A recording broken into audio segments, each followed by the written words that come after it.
Hey everyone, I hope that you're all having a lovely day. Recently, I've had a lot of people ask me where I work because they want to come get their hair done by me, which I appreciate so much. I think that's literally the coolest thing ever. But I'm currently not taking clients. I've talked about it a few times on TikTok or on Instagram here and there on why I'm not taking clients at the moment. Yeah, I kind of just want to chat and catch everybody up on my crazy life journey right now.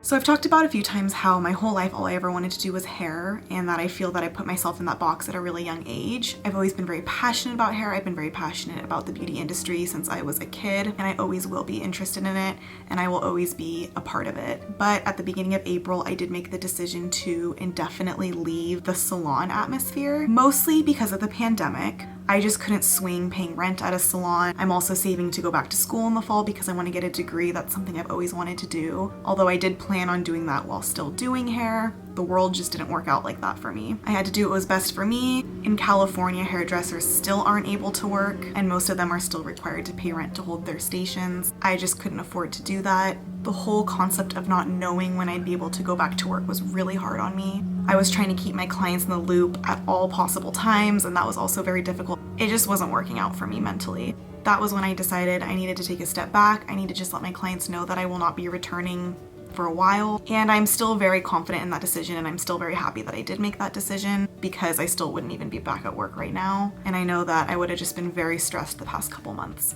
The hardest part was definitely having to tell my clients. I absolutely adore my clients. I love doing hair, but I also felt that the hustle of it was really draining for me. I'm not into double booking or triple booking. I like to have a rapport with my client. I like to take my time with them. I really like to ensure that my work is good. I don't ever want to feel rushed. So I wasn't able to take that many clients in a day because of that.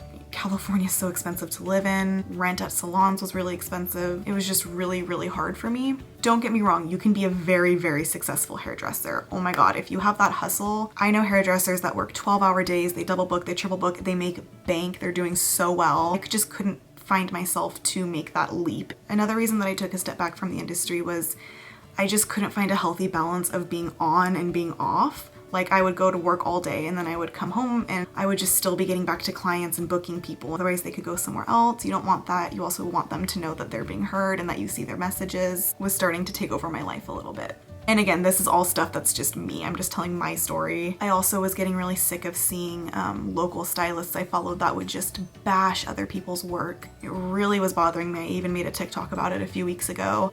I just hate that side of the industry, and I know that that's not the whole side of the industry. I'm just where I live, that is a big thing. People posting before and afters and just bashing the before photo. I don't think it's cute. I think it's really mean. I think it makes hairdressers look kind of catty. It just bothered me.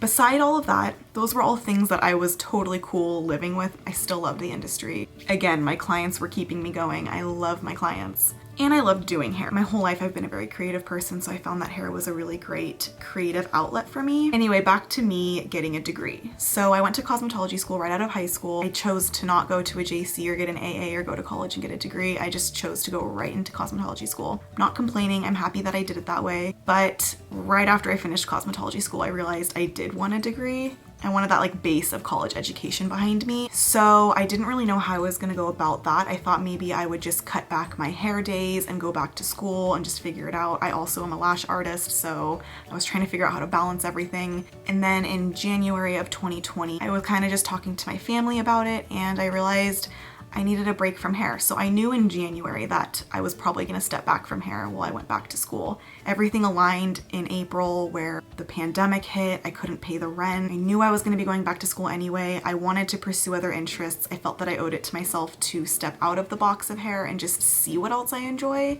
I mentioned in a video that I don't really even have hobbies because my whole life was hair for so long. I'm sure that I'll end up back in the industry some way or another. I love hair education. I love doing hair. But for right now, I just wasn't in my path that I was heading towards. The stars were not aligned for me to keep doing hair, at least throughout like the next year. I definitely realized throughout the past 3 or 4 years doing hair that I am a structured person. As amazing as it is to make your own schedule, and so many people thrive doing that, it was hard for me. I had a hard time taking time off to do things that I should have done, vacations I should have gone on. Again, I had no concept of when to turn off my customer service life and just live. Like I was just constantly on, if that makes sense. I hope someone else can relate to that. And I just want to say I'm in no way bashing the hair industry. My heart belongs to the hair industry. I absolutely love it.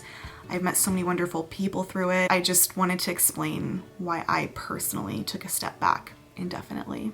Not that I could even be working right now anyway because of all the circumstance, but you know what I'm saying. So my life is beginning a new chapter. I'm really happy that now that I have all these like media outlets, I can kind of document it, kind of see where my life takes me. Because as of right now, I just don't really know what I'm gonna do. And that's fine. I'm not worried about it. I'm not stressed about it.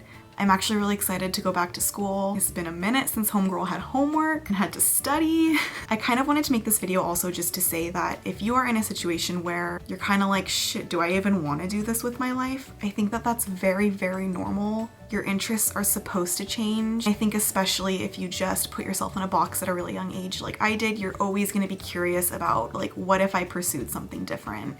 And then it's just up to you to decide if you're going to do it or not. I chose to do it. Don't ever feel stuck. You're never stuck. I definitely felt stuck for a while. Not that I wasn't happy with my job at all. I have to say I loved being a hairdresser. I loved the job. I just didn't realize how worn out I was until quarantine happened. And now that I've had time to take a step back and actually relax, I realized that that was way too much for me. I was only a few years in and there's no way I think I could have comfortably done that for many, many years. That's kind of all I had to say. I just wanted to catch everybody up because I know some people like knew my story and some people didn't, and I just wanted to like put it out there for everybody in case you're interested. And let me know if you're kind of going through something similar. I'm happy that you stopped by and I hope that you stick around.